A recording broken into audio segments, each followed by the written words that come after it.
Welcome to Monticello Podcasts, where we look at various aspects of Monticello, Thomas Jefferson, and the work of the Thomas Jefferson Foundation, which has owned and operated Monticello since 1923.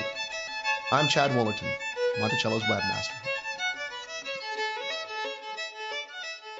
When we think about the adoption of the Statute of Virginia for Religious Freedom in 1786, we typically focus on the power duo of Thomas Jefferson, its author, and James Madison, its vigorous and adroit shepherd through the Virginia legislature. But there was a third force behind its passage, the Dissenters, members of a growing and increasingly powerful community of non-Anglican worshippers who had real worries about state involvement in religion. To learn more about the Dissenters and their support of the statute, Monticello's Gary Sandling sat down for a talk with John Ragosta, a recent fellow at our Robert H. Smith International Center for Jefferson Studies, who's been researching the subject for a new book. Well, welcome to this podcast from Monticello on the Statute of Virginia for Religious Freedom. I'm Gary Sandling. I'm the Director of Interpretation and Training at Monticello, so I oversee the training and hiring of our guide staff, and a topic that, of course, is very important to us and that we share with visitors, and one that was obviously important to Jefferson, is on the Statute of Virginia for Religious Freedom. And with us today is John Ragosta. He's a recently minted PhD from the University of Virginia, whose research is deeply involved with and concerned with the political circumstances in which the Statute of Virginia for Religious Freedom was passed. And I had the pleasure last month of attending a talk that John gave here at the Robert H. Smith International Center for Jefferson Studies. And in his talk, or as an introduction to the talk, John noted that even though Jefferson rightly considers the statute as one of his greatest achievements, and it's fairly well known, probably to a lot of listeners out there, that James Madison played a role in getting the statute passed. He sort of shepherded it through at least the lower house of the General Assembly. John noted neither one of them can really be given credit for it becoming law, and that credit really goes to the political activity of dissenters in Virginia. So it was an extraordinarily interesting and very convincing talk, and welcome, John. Thanks for being here. Thank you, Gary. Always a pleasure to be at Monticello.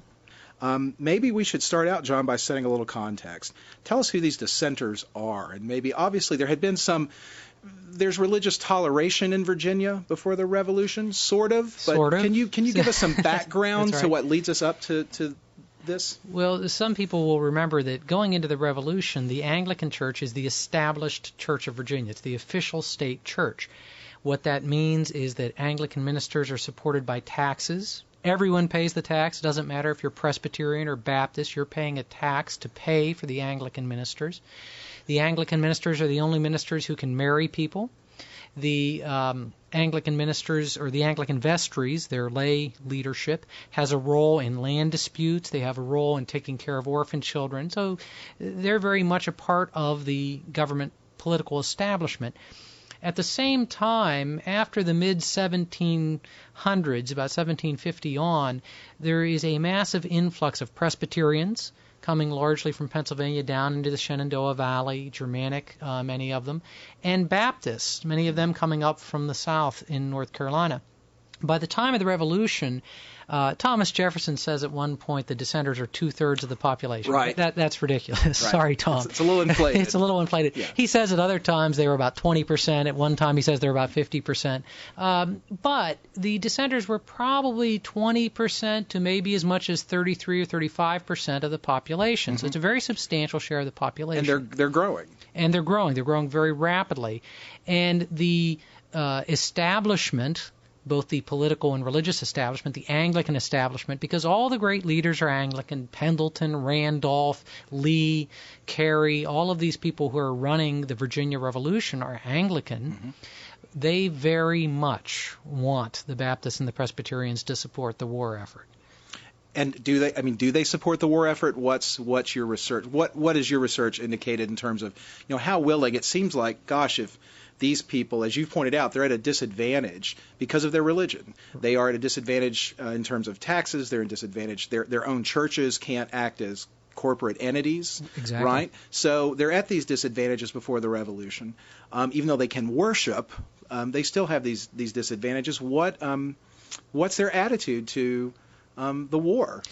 Well, you hit on exactly the key point. They can worship. They're tolerated, but they don't really have religious freedom. Mm-hmm. And what's worse, before the war, from about 1768 through 1774, there is a huge upswelling of persecution of these people. And there's no other term for it but persecution.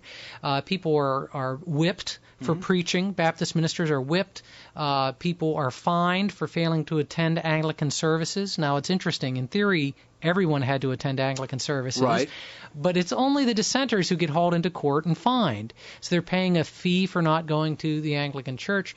Where's this happening, John? I mean, I'm sure different places, but can you tell us where this is going on in Virginia? In particular, it's a good point. In particular, in the Piedmont, where the dissenters are growing and the Anglican establishment is present. So it's right where the Anglican establishment and the dissenters are hitting together geographically. So Culpeper, for example. Culpeper, Spotsylvania, Hanover County are areas where there are arrests.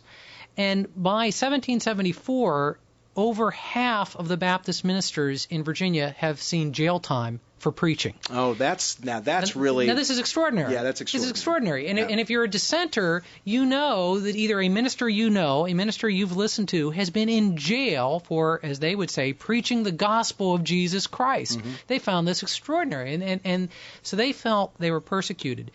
And here comes this Anglican establishment, again, the Randolphs, the Lees, the Careys, the Pendletons, some of whom participated in the cases that threw these ministers in jail. Pendleton sat on a bench that put people in jail. Carey repeatedly sat. Carey becomes, maybe a little less known to some of the listeners, he becomes the first leader of the Virginia Senate. Very important Burgess. Right. And should we point out as well, these same men who are part of the Virginia political elite, they're serving in the House of Burgesses, they're sitting on those vestries you mentioned earlier, and they are the justices in those local county courts, right? I mean, virtually everyone in the 1775 Virginia Convention, which is the critical convention that calls for independence, virtually everyone had been a vestry member at some point in their career, an Anglican vestry member. So the Anglican leadership that had been throwing these people in jail, there had been beatings, there had been threatening, there had been rocks thrown at dissenting ministers. There are cases where a hornet's nest was thrown into a dissenting minister's, prayer meeting. What they would view as vicious persecution. These are the people who are now saying, we want you to come and fight for us. So do they? They do. But my contention in my dissertation, hopefully shortly in a book, is that there's really a deal that's made. And the deal is we'll fight, but we expect religious liberty, not just toleration, religious liberty. And there are several hundred petitions that are filed from 1774 through about 1786, primarily from the Baptists and the Presbyterians, and they're very carefully worded because you can't come out, it would be unpatriotic, it would not match Southern honor to say, well, we'll only fight if you give us religious freedom. No one's going to put it in those words. But over and over again, you see things like, well, we don't have religious freedom. We need religious liberty. These things granted, we will always support the state in its battle against Great Britain. These things established, we will always support our brethren in the battle for liberty. And so you really see a period during the war when you would think the Virginia legislature has other things to do, in which we get piecemeal liberalization. So in 1776, December of 1776, we eliminate the establishment tax, or actually we postpone it. We postpone or delay it for a little while. Right. We hold it to the side, but you don't have to pay tax anymore. In 1775, dissenting ministers are for the first time exempted from having to muster with the militia. Anglican ministers had always been exempted, so now they're going to be exempted. And this occurs throughout the war. In 1777, we see additional liberalization on the minister's right to be exempted from the militia. 1779, we start to see, we actually end the establishment tax. 1780, we start liberalizing marriage so that dissenting ministers in certain circumstances can marry people. So what I say is, yes, the dissenters fight. And if you read the early histories written by the Baptist and Presbyterian historians of the 19th century, they say accurately that we were in the forefront of the revolution. what they tend not to mention is, well, it was sort of a deal. You know, we'll fight. I've actually found 10 Baptist ministers who were jailed. These are people who were thrown in jail for preaching who fight in the Revolution. Now, this is remarkable. Fascinating. It's remarkable because these are people, in 1775, they win an exemption. They could claim their exemption and say, you know, we don't have to fight. You can't draft us because we're ministers. 10 of them are willing to fight. Why? Well, in 1777, Patrick Henry, the first governor of Virginia, approaches Jeremy Walker, one of the leading Baptist ministers, and says, I want you to go to the Baptists and get them to enlist. We need the Baptists to enlist. And they're particularly interested not only in the Baptists but the Presbyterians, because the Presbyterians are those frontier riflemen. Daniel Morgan's riflemen at Saratoga are from the Shenandoah Valley of Virginia. Right. These are men who own rifles and know how to use them, and there's actually references in some of the early debates in 75 and 76 and even 1774 where the Virginia leaders are saying, you know, if we have to fight the British Army, those guys with rifles can really shoot. So they appeal to these people, and these people do turn out. That if you, and it's very hard to measure, Gary, because we don't have records that list people's religion. Yes, muster rolls and other kinds of government records don't necessarily tell you who's a Baptist, who's a Presbyterian, et cetera. So to try to figure that out, one of the things I did in my research, I looked not only at ministers, but I looked at counties, because we do know which counties have a strong Baptist presence, which counties have a strong Presbyterian presence, and we can look at the ministers because we can identify them.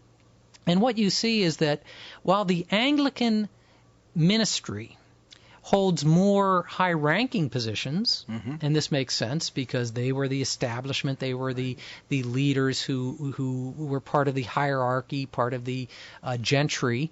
And so we have, for example, Muhlenberg from the Valley, who's really an Anglican minister, becomes a general. Right. There are Anglican ministers who become colonels and high-ranking positions. But what we have is a number of Baptist and Presbyterian ministers who fight either as privates, which is even more remarkable. Ministers, leaders of their community, they could claim exemption. They're willing to shoulder a gun and fight, or as lieutenants, captains of their companies. In 1777, for example, for the first time, the Dissenters are given the opportunity to raise their own companies, officered by officers of their own religion. And so, yeah, this is all along. You ask, do they fight? Yeah, they fight. And in fact, arguably, they fight more than the Anglicans. Well, why when they were being thrown in jail? Well, that's interesting because if you think about then if we go back to the political context, in the summer of 1776, of course, in June, even before a constitution is formed, the Fifth Virginia Convention will establish very famously a Declaration of Rights. And Article 16 of that declaration, grants freedom of conscience, so to speak, to Virginians as a constitutional right. And this is something that suddenly puts the question of establishment suddenly out there. Will we have one established church, the Anglican Church, as we've had before, and there were certainly proponents of that. Many of the same Anglican leaders that you've mentioned were staunch supporters of that, like Edmund Pendleton. Or are we going to have, as the debate went on during the course of the war and after, are we going to have several establishments pay your taxes to your church of choice, so that taxes are proportionally allocated to Baptists or Methodists, or not Methodists yet, Baptists or Presbyterians, or there are a few other groups as well. There are some Lutherans, there are some Quakers, but really we are talking about Baptists and Presbyterians when we're talking about dissenters here. So all this is kind of put up in the air, and Jefferson in 1779 will draft, as part of a revisal of the laws, this bill concerning religious freedom. It fails when he's governor to get any traction. And then they come back to it by 1784-85, this debate sort of comes to a head. So why do you think at that point, and some dissenters, why were they willing to support then the statute for religious freedom after the war? Like what do they hope to gain, I think, out of that support, or in return for that support? Well, I think they hope to gain religious freedom as they understood it. I mean, what's remarkable to me, when I started this research, I hadn't expected this, especially given perhaps our modern perspective. These dissenters have a remarkably robust sense of what is religious freedom and separation of church and state, freedom of conscience, freedom of worship. So, and one doesn't want to minimize Madison and Jefferson's contribution, because certainly you have this Enlightenment thought from people like Jefferson, George Mason, even to some extent Patrick Henry, although he later becomes more of a supporter of the established church. But this Enlightenment thought from Madison and Jefferson, where they write these extraordinary documents. You mentioned Article 16 of the Declaration of Rights, Jefferson's statute for establishing religious freedom. But they couldn't get it through the legislature. Right. Because you had an Anglican establishment who's still saying, no, we like church and state being related. We want taxes to support ministers because we think that's good for the community. And they honestly did. They said this will support virtue and morality. That's right. Right. After the war, when we no longer need the dissenters to fight, what you see is a resurgence of the Anglican establishment. And they become stronger. Still, the state legislature is controlled by Anglicans. And so in 1784, you have a proposal to reimpose establishment taxes. And it's more liberal than it was before the war. The notion is, as you say, Gary, that we're going to have a tax, and it can go to whatever religion you specify. When you pay your tax, you tell the sheriff, well, I want that to go to the Anglican minister. I want it to go to the Presbyterian or Baptist ministers. So that's certainly an improvement, perhaps. But what's fascinating... And there were a few Presbyterians, at least initially, some of the Presbyterian leadership said, well, maybe that's a good thing. Exactly. Right? In particular, John Blair Smith from Hampton-Sydney, what becomes Hampton-Sydney College, initially says, maybe this isn't such a bad idea that ministers will be paid by government taxes. But once that idea is out there, and it looks like it's going to pass. Yes. Patrick Henry is supporting it. He's the most popular politician in all of Virginia. There's a vote in the state legislature that passes by a significant margin that says November of 1784, we should do this. Madison fights a rear guard action. Yes, right. He slows it down. He gets it delayed till 1785. But it looks like it's going to pass. Henry supports it. The legislature's voted in favor of it. As you say, some of the leading Presbyterians have come out and said, maybe we could live with this. Maybe it's not such a bad idea. Things explode in 1785. Yes. What happens? Well, two things happen. History tells us mostly about Madison's memorial and remonstrance. Perhaps the most eloquent statement of what is religious freedom perhaps ever written. It's an extraordinary document. It is rightfully remembered. The Supreme Court repeatedly has relied on it as a statement of what is religious freedom. But more importantly, the Baptists and the Presbyterians out in the hustings, so to speak, are enraged that having fought this war, having gotten a promise for religious freedom, you're backtracking on us. And the Baptists say it's not just a question of we want to be able to pay taxes to support our own government. We want government out of religion. One quote, for example, from William Fristow. Now, here's a gentleman. He's a Baptist preacher. He was jailed before the war. This is a guy who suffered in prison, 18th century prison conditions, because he was preaching as a Baptist minister. He comes out and says, when legislatures undertake to pass laws about religion, religion loses its form and Christianity is reduced to a system of worldly policy. So they have this notion that if the government gets entangled with religion, it's not a question of that's going to ruin government.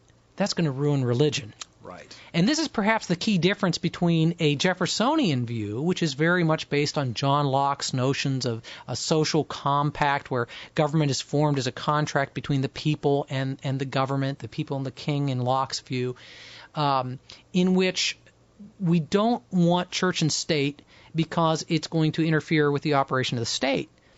The Baptists and the Presbyterians are saying we don't want church and state because it's going to interfere with the church. Our obligations to God take precedence over those to man in these social compacts. Right? I mean, this is part of their argument. Exactly. Yeah. And you use the key term. We have an obligation to God. Keep in mind, we're talking about Baptists. These are people who are willing to go to jail because they believe that baptizing an infant was an offense to God. Because that's coercing that infant. When that infant becomes an adult, you've somehow coerced that young adult into becoming a Christian. And God doesn't want any coerced Christianity. God wants a free will offering of true Christian spirit. So these people are so focused on this notion of a free choice. God only wants a free choice. Our obligation to God is a free choice. And as soon as the government shows up in any way, shape, or form, you're interfering with people's free choice of religion. So you ask, what do they get out of it? Right. What they get is this notion that we will be allowed to worship absolutely divorced from any, even the most minuscule form of government coercion, and now we're really worshiping the way God wants. So Jefferson and Madison, and again, I don't want to minimize the Enlightenment influence. That's important. They have this notion of natural rights and social compact, and the government ought to stay out of religion because the government has no business being in religion. Whereas the Baptists and the Presbyterians have this notion, government has no business being in religion because you ruin religion when you do that. And they really provide the political power that gets the statute adopted.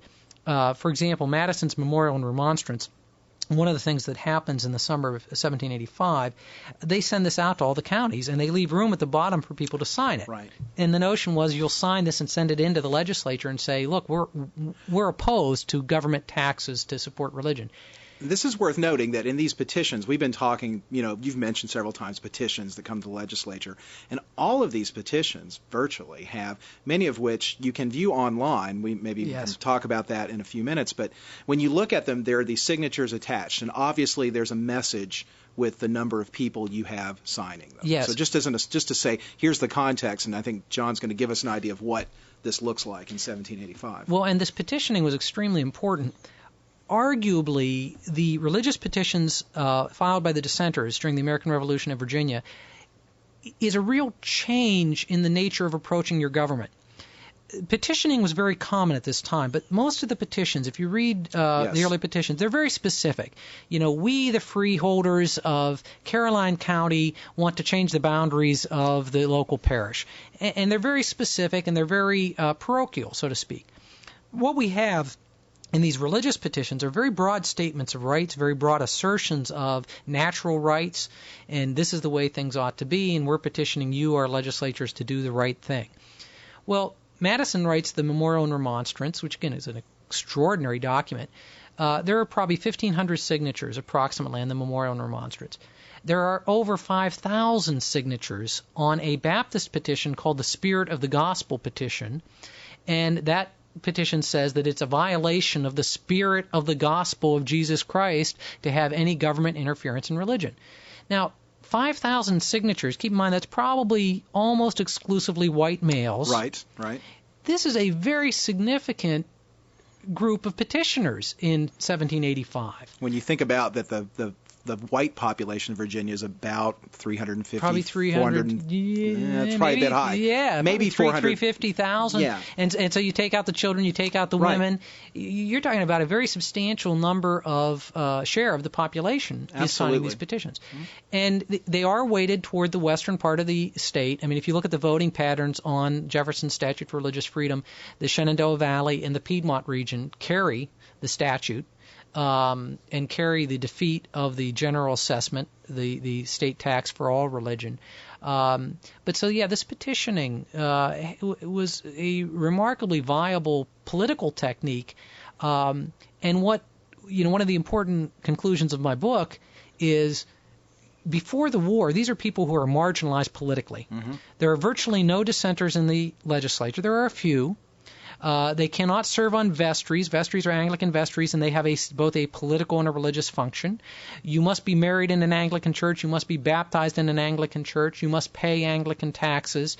Dissenters are being jailed and beat up for preaching without licenses, which they viewed applying for a license as a violation of their obligation to God to some extent. This is what got them into trouble, This is what right? got them in trouble. They could get a license, but they wouldn't get a license. The Baptists in particular. Yeah. Although there are people with licenses who also get in trouble. Also persecuted. Sure. But the point is, before the war, these are people who are politically marginalized, politically disenfranchised. Technically, they are voting, but they really don't have political influence. By the end of the war, these are people who are asserting their political rights and who, in a brash political campaign, forced through Jefferson's Statute for Religious Freedom. In fact, the Baptists in 1784 organized a general committee of Baptist churches, and it's interesting, up to that point there had been Baptist associations. Up to that point, the Baptist associations were basically doctrinal. That, we're going to have an association, we'll get together and talk about a Baptist creed. Should we ascribe to the Westminster Convention? And they never did, because the Baptists had an independent streak. But in 1784, they form a general committee which has a stated political purpose. We're going to organize to oppose government interference in religion. And they're effective at it. So these people who had been disenfranchised politically now are very much part of the polity, and the Republicanization of Virginia occurs through this process. A lot of talk by historians that the process in America was Republicanized in the 1740s and 1750s, and that's what led to the Revolution. I don't really believe that. At the time of the Revolution, the legislature is all Anglican. The Anglicans are refusing to pass laws granting religious freedom. They still have toleration. They're still requiring licenses. They're still jailing people. If you wanted to be anybody, you had to be Anglican. As I said, the Virginia Convention, virtually every member had been a member of the vestry. But that all changes.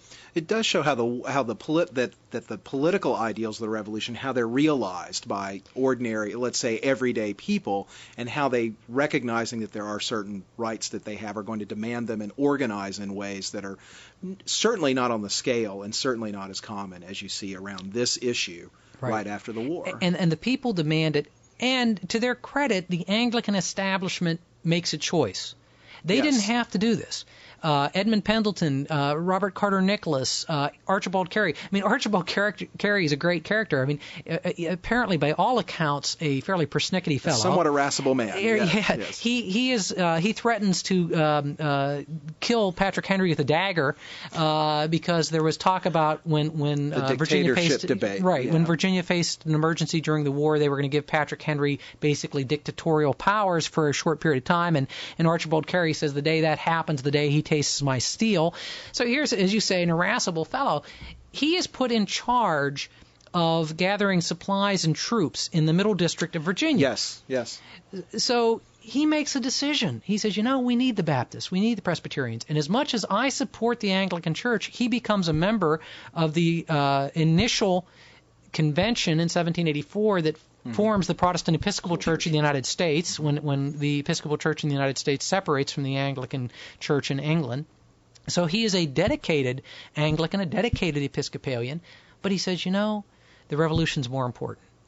And so we, both sides are making a choice. We, the Anglican establishment, choose to grant religious liberty because we need these people to support what's a more important battle of the Revolution. Now, they try to take it back when the war's done. Right. They say, okay, well, we won the Revolution. Let's see if we can get back to having establishment taxes. But they made a choice. If we have to choose between one or the other, political liberty is going to be our gravamen, and we're willing to grant religious liberty if that's what it takes to get political liberty.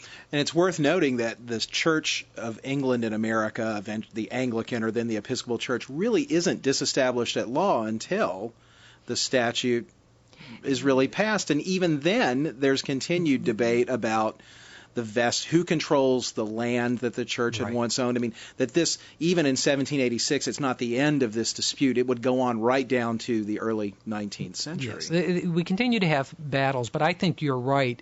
People date disestablishment to different dates, but it seems to me 1786 is really the appropriate time, because even though we had eliminated the establishment taxes, the Anglican Church, the Episcopal Church after 1784, still has a special relationship with the state. Yes. By law, the mode of worship was specified. The law specified you use the Book of Common Prayer. The law specified, for example, back in the colonial era, that you prayed for the king, and then that was changed to you pray for the Congress in the state of Virginia, the Commonwealth of Virginia, excuse me. So there's still this special relationship that's going on. Really not until 1785 do we have complete liberalization of marriage, so that dissenters can marry as they please. And in fact, there's actually still some control in 1785. They didn't like itinerants, which were at that point primarily Methodists, and they didn't want itinerants marrying people. So yeah, you still have this church-state relationship. But by 1786, when the Jefferson Statute for Establishing Religious Freedom is adopted, it becomes clear that all of this has to go. And you still have battles, and there are still issues of Sunday closing laws, and there are still questions of who owns the property that the church bought back during the colonial era. But really, it's all over. Those are fringe battles that disappear relatively quickly. The vestries are cleared up then almost immediately. In 1786, the vestries are divested from all civil authority, and you turn it over to a I forget the term, surveyor of the poor. That wasn't the right term, but they overseer. The counties were given civil authority to take care of poor and to raise poor taxes, which used to be the church. Right. Assessed poor taxes and took care of poor. So I think 1786 and Jefferson Statute is the critical period. But we've tended to forget that it's Enlightenment thinking that drafts those remarkable words, but it's religious evangelists who insist that that's the way the government ought to be run, and keeping its nose completely out of religion. And that's how the statute gets adopted. So we should also point out, maybe let's pull the stick back, so to speak, and look at all of this happens before there's the current U.S. Constitution. All of this happens before the Bill of Rights and the First Amendment and as it's now called, the Establishment Clause. All of this was a done deal before that debate takes place.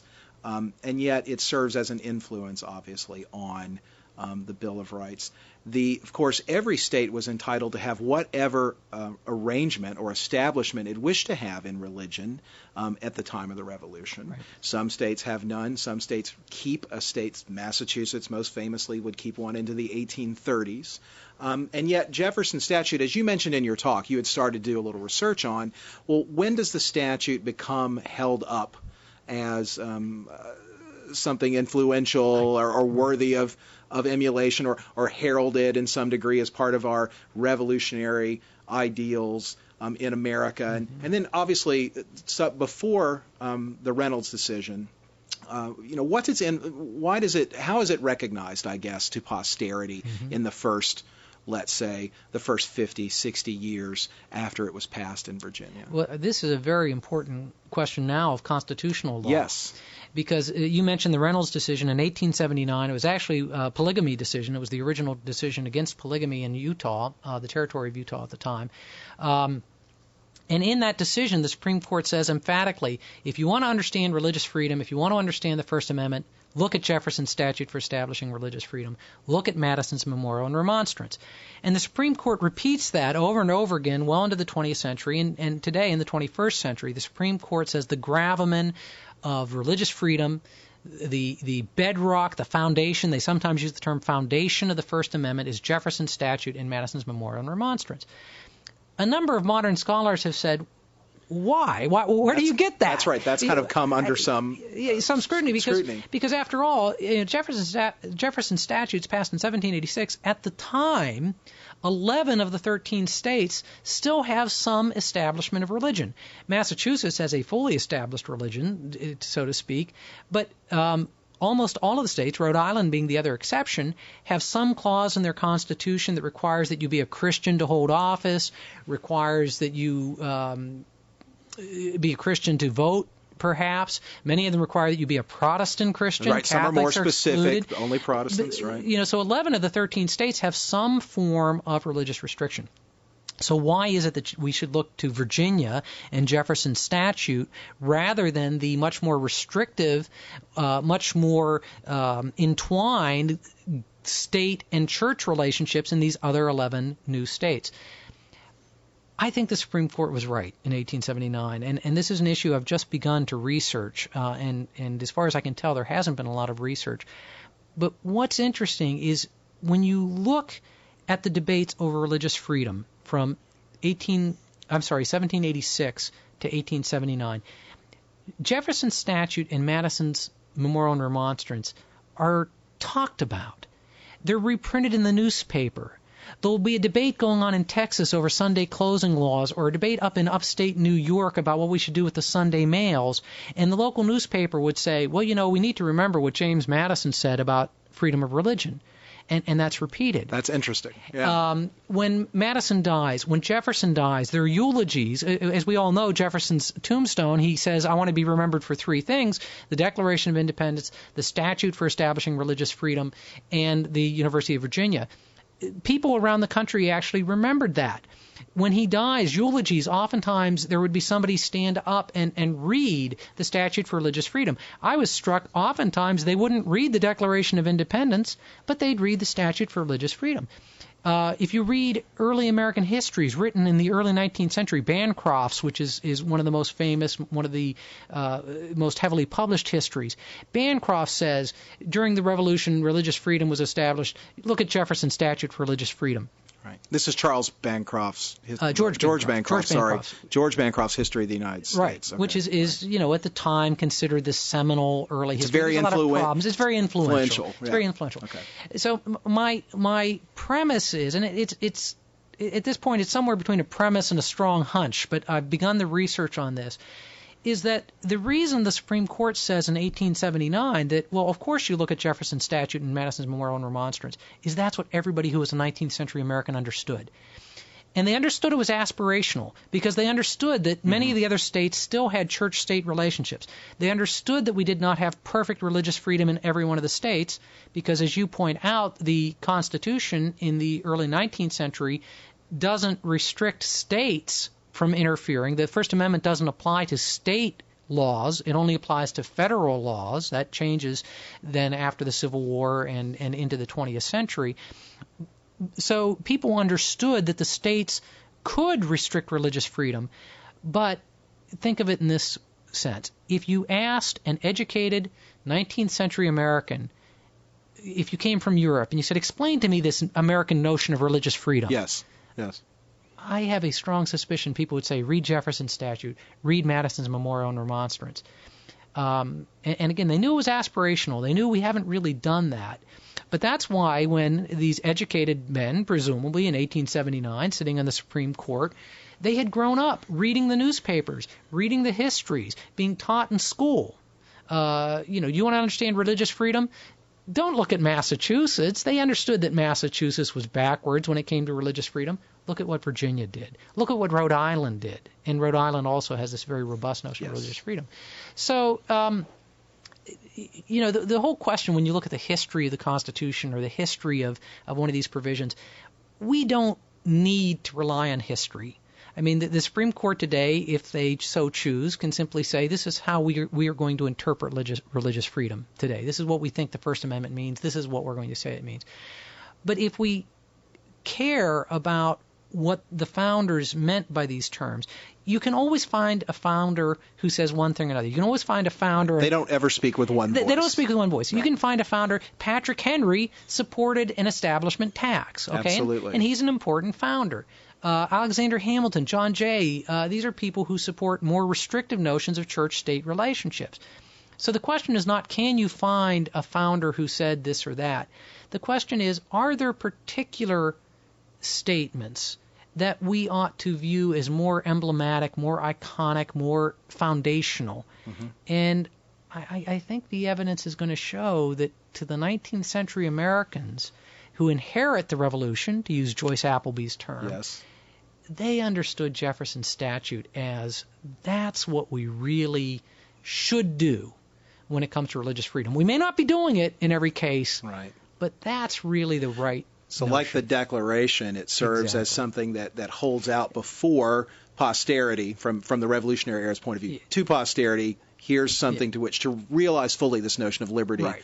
This is what you should aspire to. The Declaration is a perfect example. I mean, the Declaration declares all men are created equal. We know there's slavery. We know that all men are not created equal. We know women's rights. They weren't naive about this. They weren't naive about it. They understood that conflicted, and they did backflips intellectually to try to explain why the Declaration doesn't apply. But they knew that as an aspirational basis, they needed to make progress in all of these areas. Actually, mentally, women's rights was almost behind African American rights for many of these people. But they knew that when they declared all men are created equal, that was an aspirational notion of how the world should be.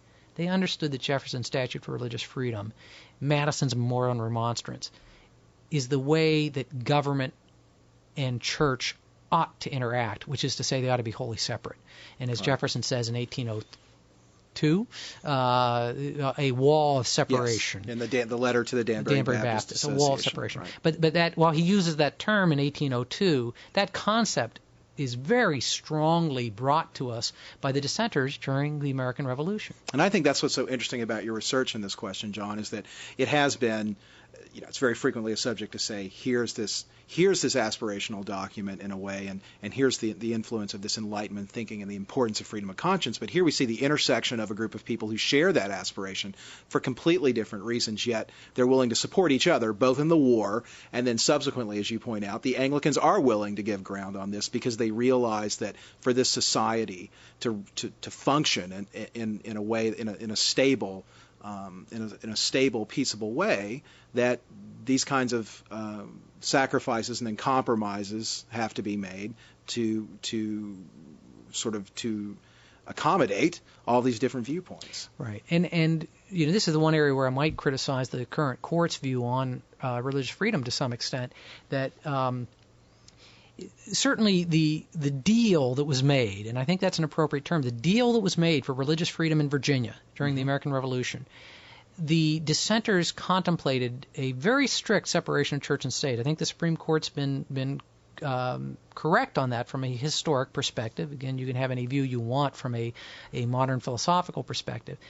But the Dissenters also probably had a more robust sense of freedom of worship than the Supreme Court has. And so you really have these dual notions. And the First Amendment really has two clauses. It has the Establishment Clause and the Free Exercise Clause. And the Dissenters, oftentimes the court has said, or constitutional scholars have said, there's a tension between these two clauses. I don't think there was any tension to the Dissenters who brought us religious freedom. I thought the first clause means the government stays the heck out of this. You leave us alone. You don't come anywhere near religion. The second clause means when it comes to religion, we get to do our thing, and the state will not interfere. And that has a lot of modern implications, whether it comes to Muslim women wearing headscarves when that's against a dress code in the military or in a school, perhaps, whether it comes from your right to speak publicly, right to preach publicly. Absolutely, the Dissenters would have insisted upon all of those things. At the same time, I think they would have been very supportive of the modern court's view of a strict wall of separation. That is very interesting, and we certainly look forward to your book and to your researches going past 1786. I find this very fascinating and I think very relevant, obviously, to a number of topics that are part of the political and cultural discussion in this country today. Thank you so much for being here, John. We really appreciate it. Thank you, Gary.